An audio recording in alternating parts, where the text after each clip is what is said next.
Gentlemen, congratulations. Had a chance to watch the launch again. Look what you guys did, man. Song, Wide Awake? You got it, man. #1 rock song in Canada. Also in the top 5 across the nation. How does it feel to be part of not just something that's groundbreaking, but it is also making you guys stars, man? Oh, it feels amazing, man. I mean, we've never been able to be a part of an experience like this, and the fact that we can say our song is charting right now is like, it's unbelievable. #1 rock song in Canada is, you know, we don't know what to think, man. We're shaking still. Yeah, when you guys got the news that it was #1, I mean, what were your thoughts? Well, I didn't know what to think just because something like this has never happened before. I was just like, what the heck, guys? So, yeah, I don't know. I was just like, whoa, man. Yeah. Mine was all over the place. Does it bring back, like, just thinking about when you guys first got together and all the hard work and the struggle? Everybody wants a #1 song, and then finally it all comes together. Yeah, man. I mean, we've been playing together for 5 years, and we've worked very hard at it for those 5 years. And you know, we practice twice a week, every week, and we're always out playing shows, and we're always trying to do the social media stuff. So it's really nice to see some hard work finally pay off. Who talked to who? Like, how did you guys end up on this show? Because they were like, lots of groups and artists wanted to be on this, man, but they were only taking a select few that they thought had that potential, and you guys were a part of that. I mean, who came up with the idea? Well, it was actually County's grandma. She found an advertisement for the launch. Wait a minute, I'm going to pass the mic back over. Go ahead, man. What the hell? Yes, it's true. My grandma found an ad somewhere. I think it might have been Facebook, and yeah, she just like let us know about it, and we kind of collectively decided it would be something worth doing. And it was kind of weird at the beginning because it's a new show, right? And we didn't really know the concept of a show or anything like that, but we knew that Scott Bruschetta was the one who was doing it, so we had to apply for it, and we did. We created a little 10-minute video about it.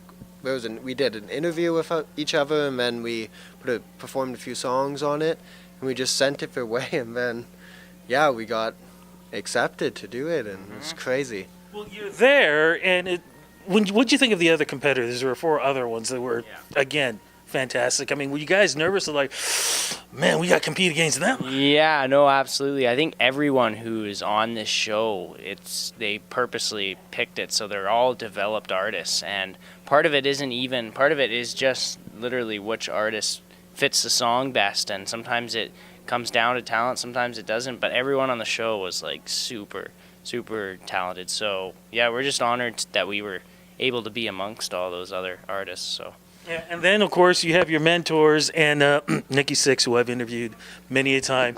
You're in the presence of rock god here. Oh, you're absolutely right, man. He certainly is. Like, you know, he's done it all. He's been through the lows, and he's been through those highs, man. And, you know, being able to have a conversation with him and, you know, being able to hear those experiences right from him, you know, and him being able to let us know what kind of stage moves get attention, you know. yeah, it was cool. It was really cool. Nikki Sixx, you know, we got a really good vibe off him. Initially, a little intimidated, you know, because he's Nikki Sixx. Yeah. But, hey, man, after you talk to him, he couldn't be nicer. He's just a lovely guy, and it was an honor to work with him. What were your thoughts, though? I'm going to jump over to you. What were your thoughts when you heard the song Wide Awake the first time? Did you think immediately, yeah, this is going to fit? Yeah, well, that was one of the things going into the show that we were slightly worried about, was how can we make this song fit our sound, and is it going to be the right song for us? And as soon as we walked into that studio and Nikki, Dan, and Scott played it for us, I think we really liked it right off the bat, and because it is you know, upbeat. Well, not really upbeat, but it's a rock song, and we knew that we could make it our own, and we were really excited to be able to get that song. Okay, make it your own. You definitely did, because at the end, you guys changed the ending of the song. Yeah, actually. That was his idea. Yeah, that was my idea. Yeah, we came up with that idea I came up with it backstage like maybe 5 minutes before we went on. So it was kind of a last minute thing. We just thought maybe it would be a risk worth taking, and you know, we do stuff like that a lot at live shows, and especially with the crowd there. Just thought it'd be fun to add a little spice to the song at the end. So we're glad it paid off. But you know why it also paid off, man? Your freaking voice is phenomenal, man. The second I heard you sing, I was just like, oh, good Lord Almighty. If they don't get this, man, I'm not going to watch the show anymore. Seriously, man, you got that Led Zeppelin kind of voice in there. Thank you, When you started, and of course you had to change the range of the song, so it fit them and it fit you. Yeah. What was that like for you? Because there were certain points where you really had to push, and it was a bit of a struggle. Definitely. Oh, you're right. I mean, you know, every singer has a comfortable range, and this song goes from the lowest of my register right to the highest. And so initially it was just a little too high, so, you know, we brought it down so we could create a better product and just make a better song, you know. And we feel really comfortable with where we got it, and holy cow, we're excited that that song is out there right now with our name on it. Well, the show is called The Launch. It is about breaking new talent. What's the next move for you guys?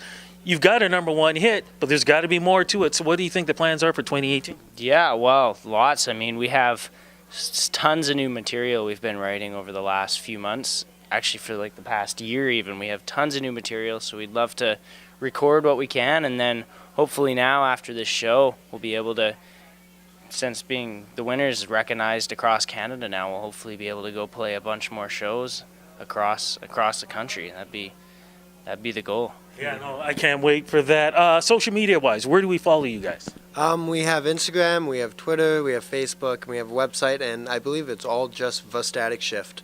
Yeah. Before we go, I got to ask you one more question. Where did you get that cool jacket, man? Oh, Where did you find it? Well, my mom's friend, she said, we were in the middle of filming a music video, and she stopped by and she said, I got this jacket for you, Mitch. And I was going, okay, holy cow. And she's like, I'll be right back. 15 minutes later, you know, she's got this Sgt. Pepper's looking coat, and I was like, whoa.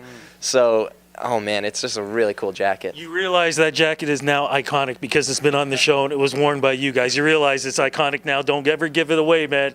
You might want to maybe charity to give away, but don't ever give that away, man. No, I certainly couldn't do that, man. It's one of a kind for sure. Fantastic. Guys, congratulations on this. Hope to interview you guys again in the future on new music, but thank you for making Canadian history, guys. Absolutely. Thank you Thanks so for much, having man. us, yeah. Cheers.